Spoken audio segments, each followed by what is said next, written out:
जय हिंद दोस्तों, स्वागत है आपके अपने यूट्यूब चैनल रोजगार सारथी में। उम्मीद है आप लोग स्वस्थ होंगे, जिंदाबाद हैं। मैं राजेश कुमार, आपका दोस्त, आपका स्वागत करता हूँ अपने यूट्यूब चैनल रोजगार सारथी में। तो उम्मीद है आप लोग स्वस्थ होंगे, जिंदाबाद हो। अब हम लोग जानते हैं, आप लोग जैसा कि जानते हैं, हम लोग इतिहास पढ़ रहे हैं, हिस्ट्री। अब हम हिस्ट्री में कहाँ तक पढ़ चुके थे? हिस्ट्री में हम तो नंद वंश से ऊपर वाला पढ़ चुके थे। अब हम नंद वंश को जानेंगे कि नंद वंश में क्या क्या हुआ है। जैसे मगध साम्राज्य पढ़ रहे थे, मगध साम्राज्य में 4 वंश हुए, हर्यक वंश और हसना मना है। हसना मना है बोला था मैंने, तो हसना, हर्यक, ऐसे ये सारे वंश आते हैं। तो सारे वंश हमने जान चुके थे। अब हम इससे जानते हैं कि नंदवंश, नंदवंश और लास्ट नंदवंश है ना, एंड तीसरे नंबर पे। तो अब हम जानते हैं नंदवंश के बारे में। नंदवंश में क्या क्या चीज़ हुई, कौन कौन से शासक थे, नंदवंश के शासक कौन से थे। जैसे आपने बताया था किसने इसकी हत्या करी थी, तो महापद्म नंद ने हत्या करके इसके बाद इसका नंदवंश की स्थापना करी। तो अब जानते हैं नंदवंश का टोटल शासनकाल कितना रहा है। जैसा कि आप देख रहे हैं 344 से लेकर 322 बीसी तक, मतलब टोटल शासनकाल रहा है 22 सालों का। बहुत ही छोटा शासनकाल है, ज्यादा बड़ा शासनकाल नहीं है इनका। इसके संस्थापक कौन थे? नंदवंश के संस्थापक कौन थे? नंदवंश के संस्थापक थे महापद्म नंद। महापद्म नंद के अन्य नाम भी हैं, जो ये जो है ना अन्य नाम, ये पेपरों में के लिए इंपॉर्टेंट है, क्योंकि ये पेपरों में पूछा जाता है। बाकी इतना इंफॉर्मेशन जरूरी नहीं है, बट ये जरूरी है, ये पेपरों में पूछा जाता है। इनका अन्य नाम क्या है? इनका अन्य नाम है उग्रसेन। उग्रसेन। और क्या है?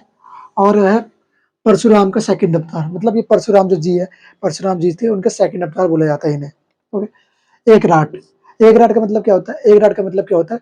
चारों, माना कि ये 4 दिशाएं हैं, चारों दिशाओं में समान विजय, समान, चारों दिशाओं में समान हिस्से पे विजय इन्होंने प्राप्त कर ली, तो इसे एक राट कहा गया।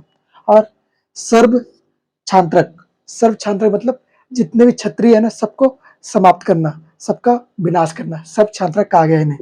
अच्छा, ये तो आप बात होगी नंदवंश की। अब जब नंदवंश की स्थापना होगी, नंदवंश की स्थापना कितने करी? महापद्म नंद ने। महापद्म नंद ने स्थापना करने के बाद उनके जो आगे वंश बढ़ा, तो नंदवंश का इसके ज्यादा इंपॉर्टेंट नहीं है, इसका लास्ट शासक पढ़ ले। राज शासक कौन हुआ नंदवंश का? वो हुआ घनानंद। घनानंद एक ही बहुत ही क्रूर शासक था, वो किसी बात नहीं मानता। उसके शासनकाल में सभी लोग बहुत परेशान थे। तो इसका कैसे विनाश हुआ, घनानंद का कैसे कैसे इसकी बोल सकते हैं कि एक बुरा पीरियड शुरू हुआ।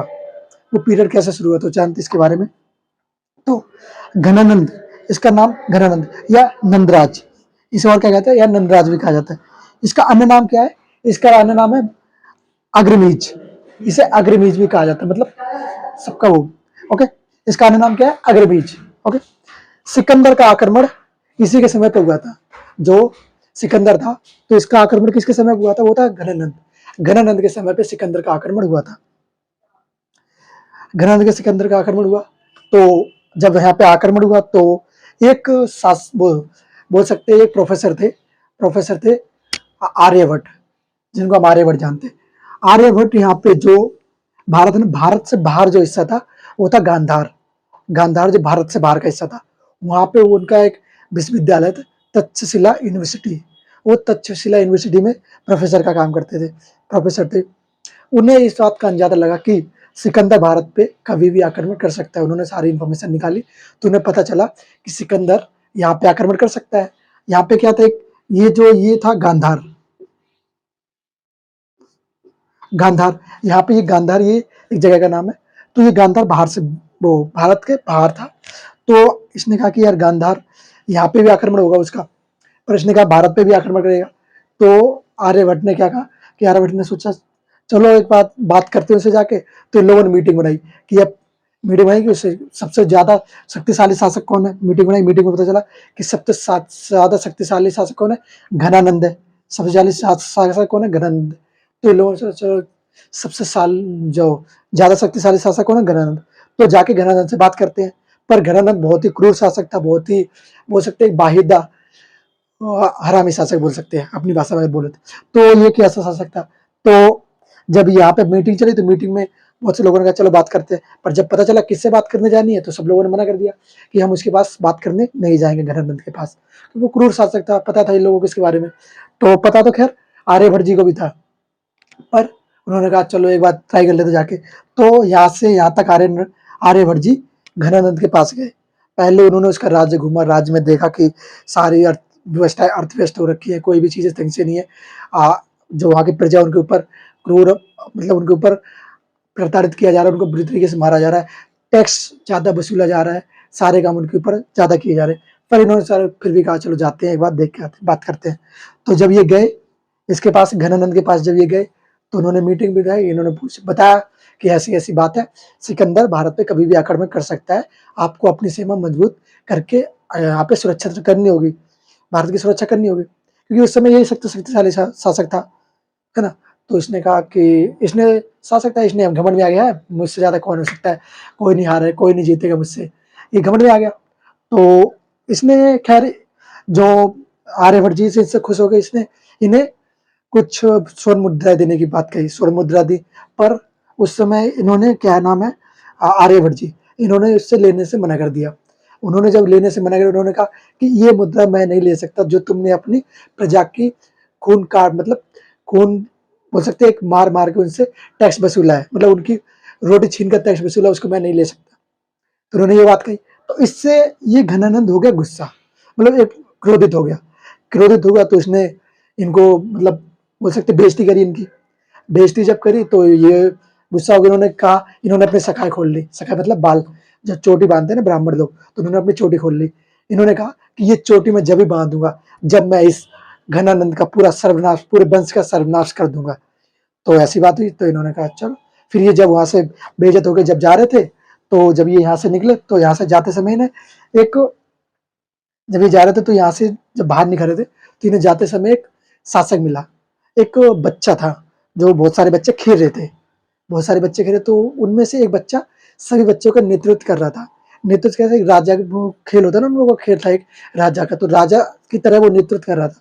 उनकी जो नेतृत्व क्षमता थी, लड़के की जो नेतृत्व क्षमता देखकर, उनका डिसीजन मेकिंग देखकर आर्यभट्ट जी बहुत उससे प्रसन्न हुए कि यार ये इतना छोटा बच्चा, इसकी डिसीजन मेकिंग बातें देखो कितनी अच्छी हैं, कितनी जल्दी से डिसीजन ले रहा है, क्या अच्छे डिसीजन ले रहा है। तो उन्होंने कहा चलो ये अच्छी बात है यार, ये लड़का तो बड़ा वो है। तो उससे वो उनके पास वो लड़के लड़के के पास वो गए, लड़के से बात करी कि ऐसे-ऐसे, तो वो लड़के के जब वो उन्होंने कहा यार इसको मैं भारत का चक्रवर्ती सम्राट बनाऊँगा। उन्होंने सोच लिया उस समय। तो जब वो उसको गए उसके पास, तो उन्होंने उसकी बात करी कि बेटा आप कहाँ रहते हो? तो उसने बताया ऐसे-ऐसे यहाँ पे रहता हूँ। तो उसका जैसे उसके वो क्या बोलते हैं, आर्यभट्ट जी उस बच्चे के पास गए, उससे पूछा कहाँ रहते हो? तो उसने बताया कि मैं यहाँ पे रहता हूँ।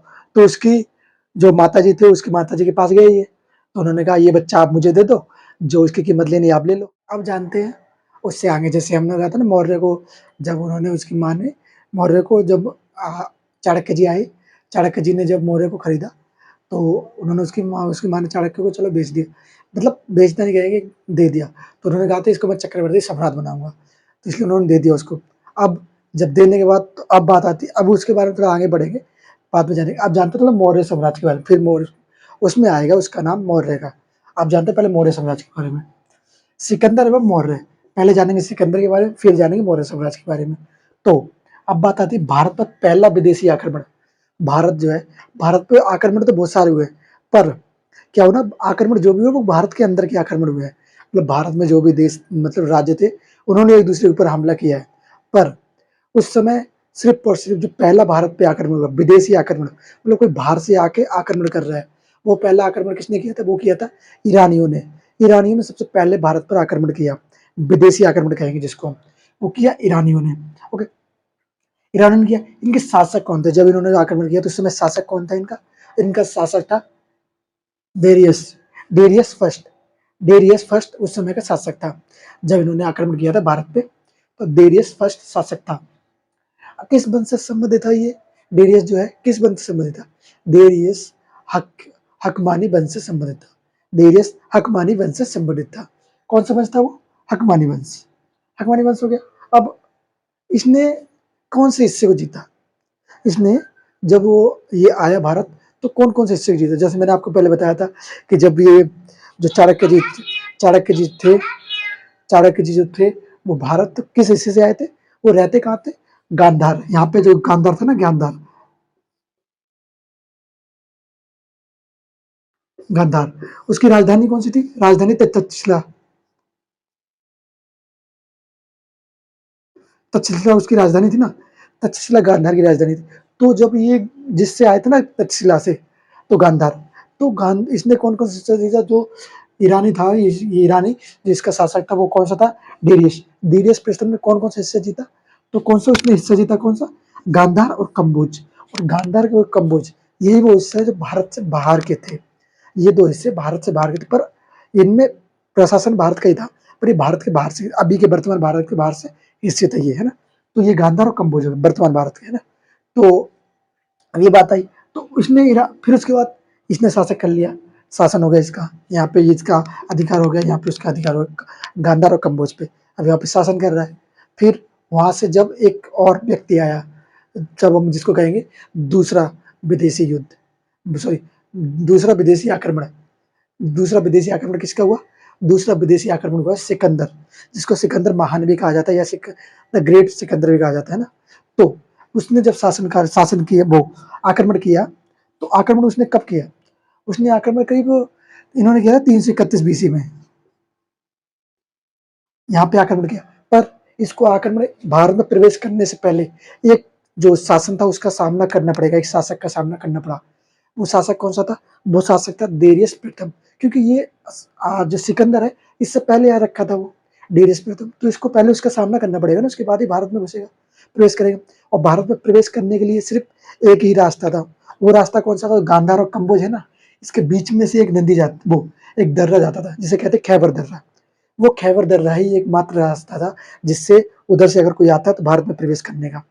अब इसने क्या किया? अब जब सिकंदर भारत आएगा तो खैबर दर्रे से ये अंदर प्रवेश करेगा। पहले जानते हैं इसके बारे में, यहाँ तक की है ना, फिर उसके बाद खैबर दर्रे की बात आगे करेंगे।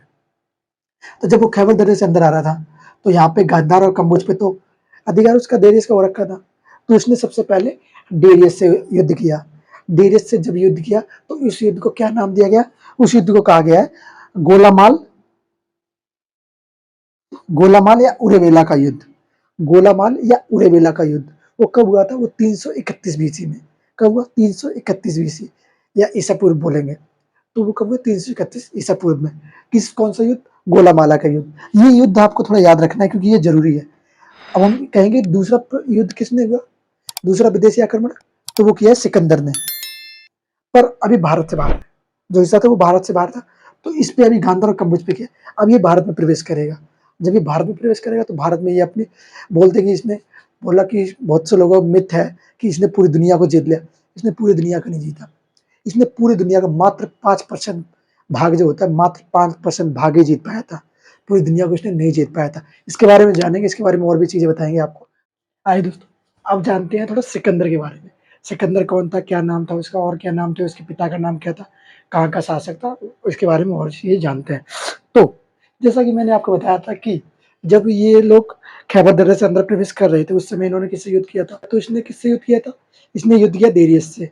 किस किस हिस्से के लिए? तो यहाँ पे जो भारत था, जैसे हम बनाए हैं, एक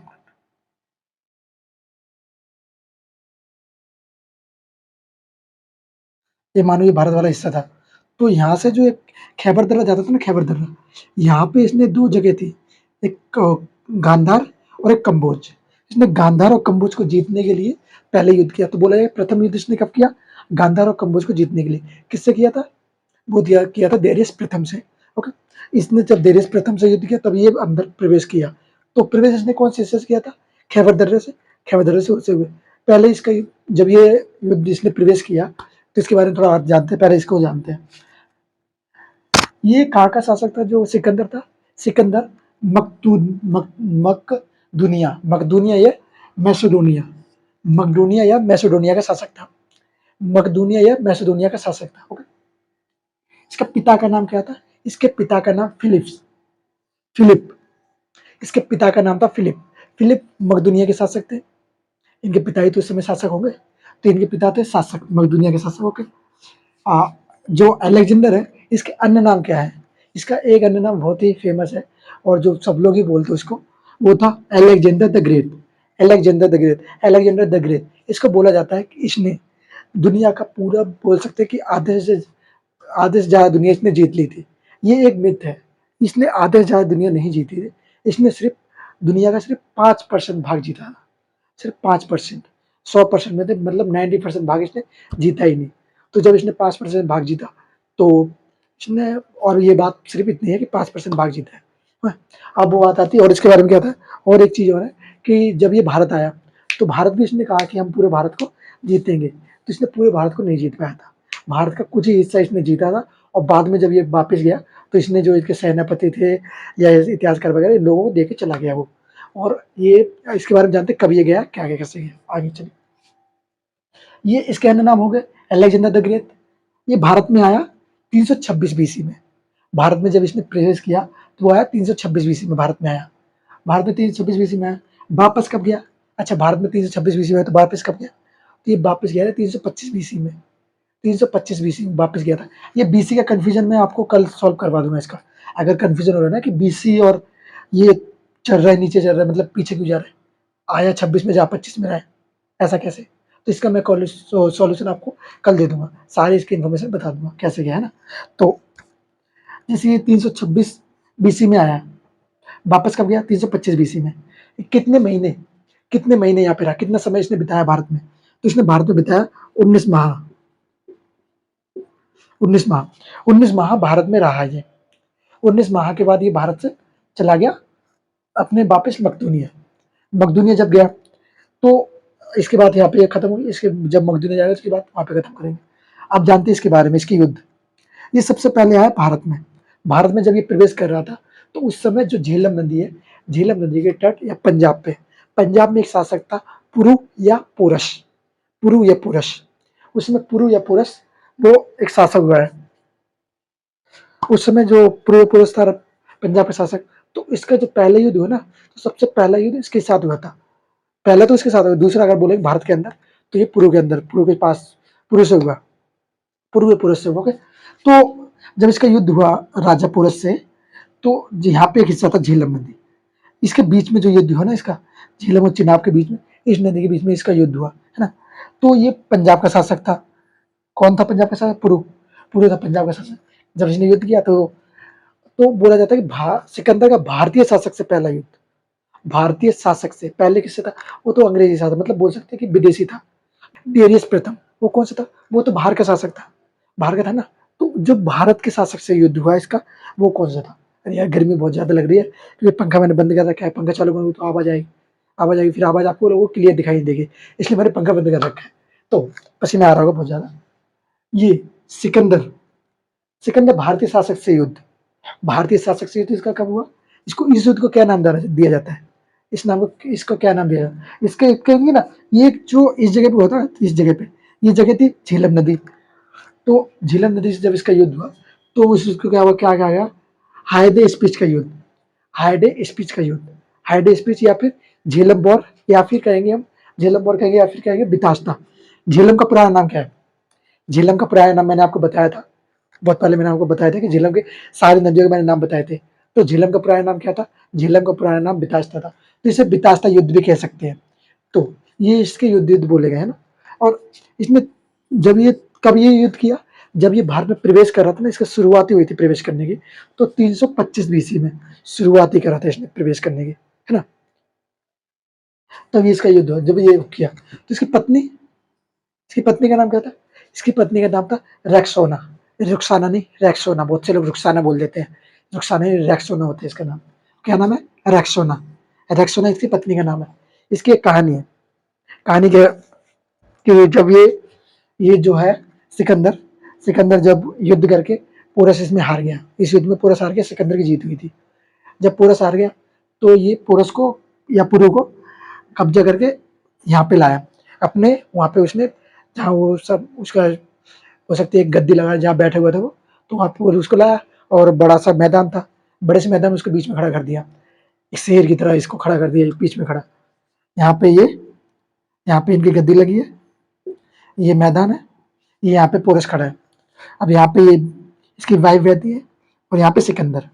अब सिकंदर यहाँ पे और ये, तो इसने सिकंदर ने इससे एक प्रश्न पूछा कि तुम्हारे साथ क्या करना चाहिए? तो इसका जो जवाब था ना, जो पुरु का जवाब था या पोरस का, तो पोरस का जवाब था कि मेरे साथ वही व्यवहार किया जाना चाहिए जो एक शासक या राजा के साथ किया जाता है। इसकी बात पे इसने तो ऐसी बात कह दी, बात बहुत अच्छी कह दी।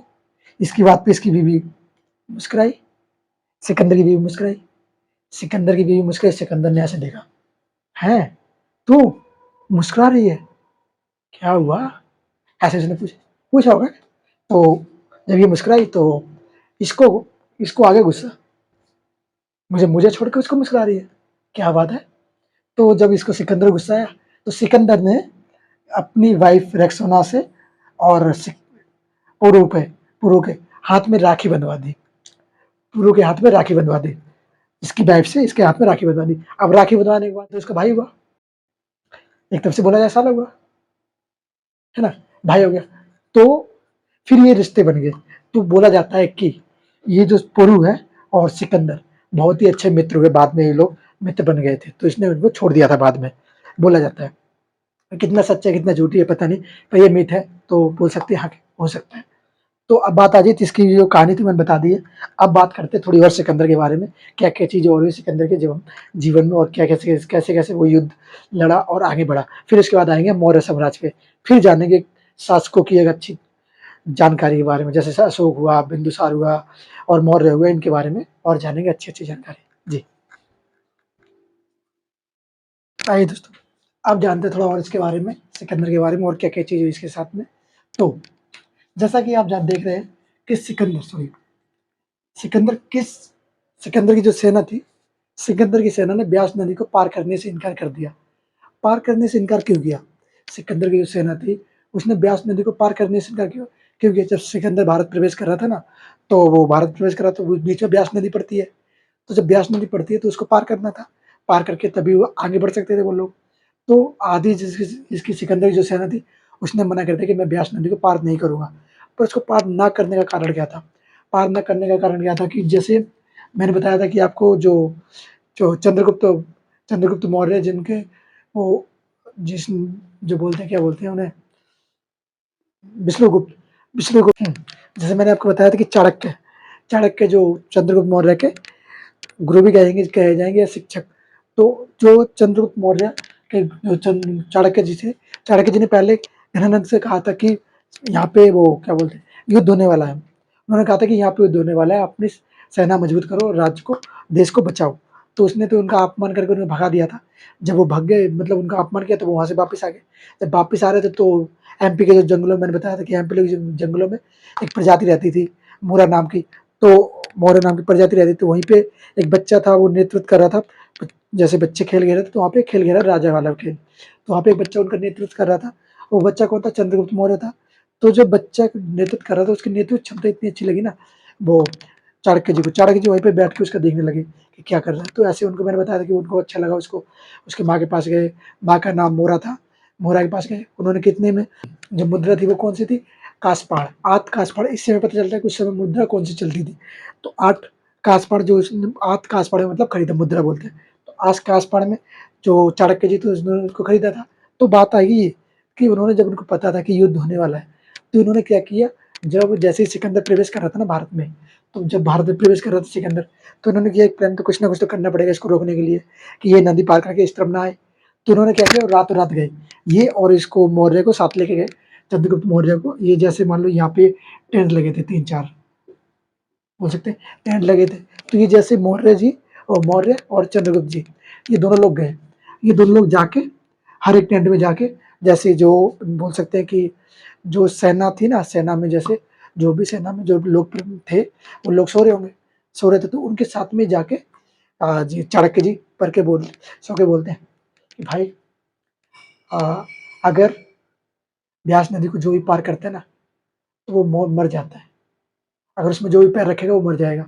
फिर ऐसे ही इन्होंने यहाँ पे जब भ्रम फैला के फिर आगे गए इस वाले में कहा कि अगर कोई ब्यास नदी में घुसेगा, तो वो प्रकोप के कारण उसका पूरी फैमिली बर्बाद हो जाएगी, मर जाएगी पूरी फैमिली। ये ऐसे इसने कहा, ऐसे इसमें कहा कि ऐसे इसमें कहा होगा कुछ कि अगर नदी में अगर कोई प्रवेश करेगा तो उसकी ऐसे-ऐसे मौत हो जाएगी। तो उन्होंने एक तरीके से भ्रम फैलाया लोगों के बीच कि यह डर के नदी पार ना करे और फैल जाए। ऐसा कहा जाता है कि इन्होंने कुछ बात कही होगी, पर मैं एक बता रहा हूँ एग्ज़ाम्पल के तौर पे ऐसा कहा होगा। तो इन्होंने ऐसे-ऐसे बताया उनको कि हाँ, ऐसा हो सकता है। तो इससे इनकी सेना बहुत, जो सिकंदर की सेना वो डर गई, बहुत ज़्यादा डर गई। उसने सिकंदर की सेना इतनी ज़्यादा डर गई कि उन्होंने ब्यास नदी को पार करने से मना कर दिया कि मैं नहीं कर रहा पार, आपको जाना जाओ, लड़ो युद्ध, मैं नहीं कर पा रहा। क्योंकि इसने ये जो चाणक्य जी थे इन्होंने इतना वो डर भर दिया था इनके अंदर कि भाई अगर तो आपने नदी पार करी तो खत्म, मर जाओगे। तो ये यहाँ पे भी फैला, यहाँ पे भी फैला, यहाँ पे जितने सेना थी ज़्यादातर पूरी सेना में ये बात फैला दी कि यहाँ पे इस नदी को अगर पार करोगे तो मर जाओगे। सेना ने कहा साला मरना ही है तो फिर पार क्यों करो? नहीं करना, मना कर दिया। मना कर दिया, मैंने ब्यास नदी पार कर रहा। तो ऐसे ही इसकी सेना ने ब्यास नदी पास करने से मना कर दिया।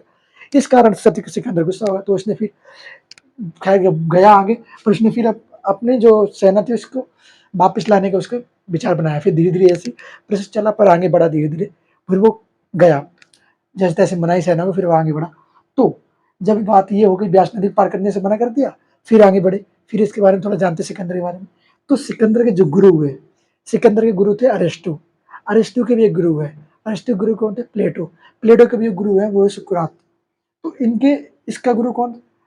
सिकंदर का गुरु कौन? अरिस्टो। अरिस्टो का गुरु कौन? प्लेटो। प्लेटो का गुरु कौन? सुकरात। अब इन्होंने कुछ लिखा है, इन्होंने एक बुक लिखी है, वो कौन सी है? पॉलिटिक्स। पॉलिटिक्स किसने लिखी है? अरिस्टो। अरिस्टो किसका गुरु है? सिकंदर के। अब प्लेटो, प्लेटो रिपब्लिक, इन्होंने भी एक पुस्तक लिखी है, रिपब्लिक। सुकरात ने क्या कोई बुक लिखी है? सुकरात ने कोई बुक नहीं लिखी है। सुकरात ने कोई बुक नहीं लिखी है।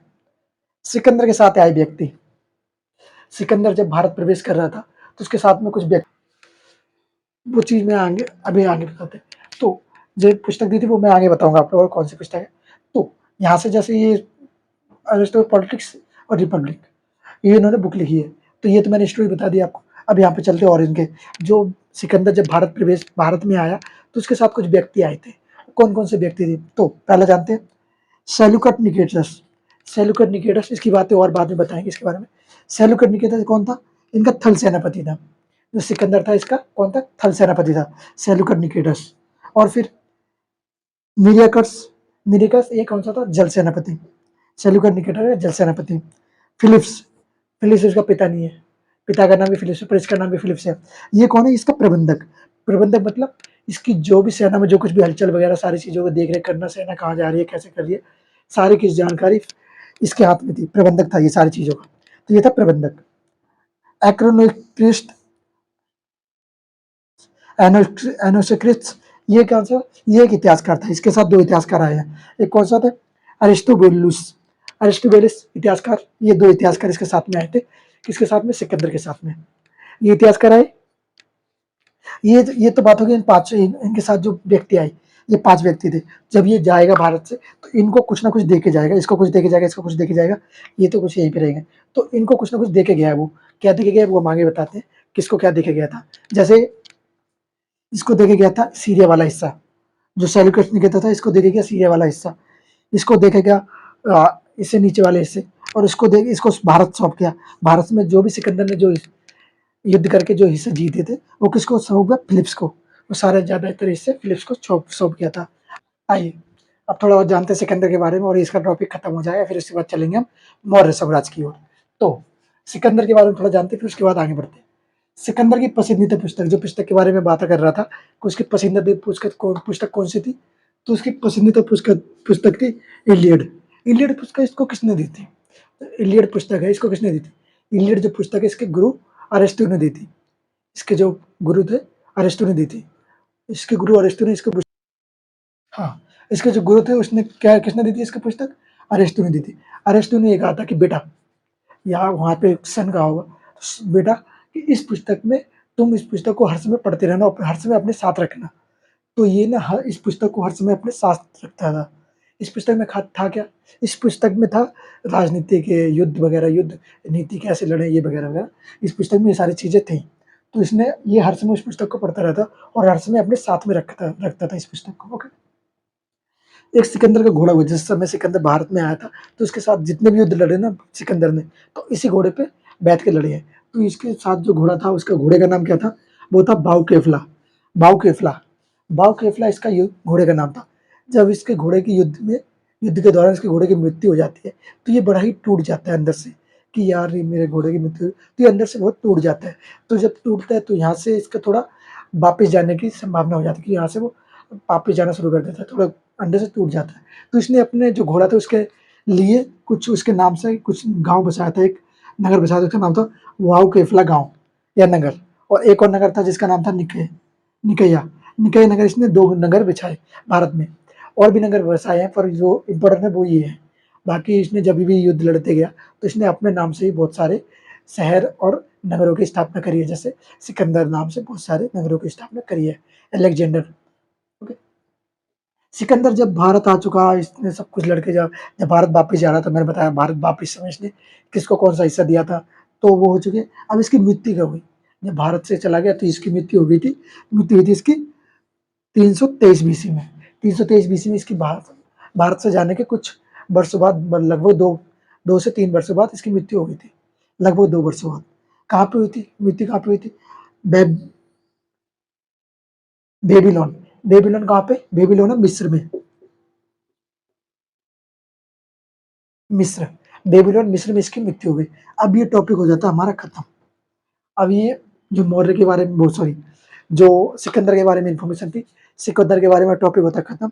सिकंदर के बारे में जो इम्पोर्टेंट क्वेश्चन थे वो मैं आपको बता दिए, इसको सारा आप लोग पढ़ लीजिए। अगर आपको ये बताओ कि आपको जो मैं बता रहा हूँ वो आपको समझ में आ रहा है सारी चीज़ें? अगर समझ में आ रही तो अच्छी बात है, और भी अच्छी बात रहेगी कि मैं और जितना अच्छे से आपको समझा सकूँ और आपकी सारी चीज़ समझ में आए, है ना? अगर जब तक दोनों के बीच में समझ में आए, जैसे मैं आपको समझा रहा हूँ आपको समझ में आए, तो किसका कोई मतलब नहीं बनता। तो मेरी कोशिश ये रहेगी मैं आपको समझा सकूँ सारी चीज़ें अच्छे से। ओके। तो अगर वीडियो आपको अच्छी लगी है तो लाइक कीजिए, सब्सक्राइब कीजिए, कमेंट कीजिए और बेल आइकन को जरूर दबाइए। जय हिंद, जय भारत।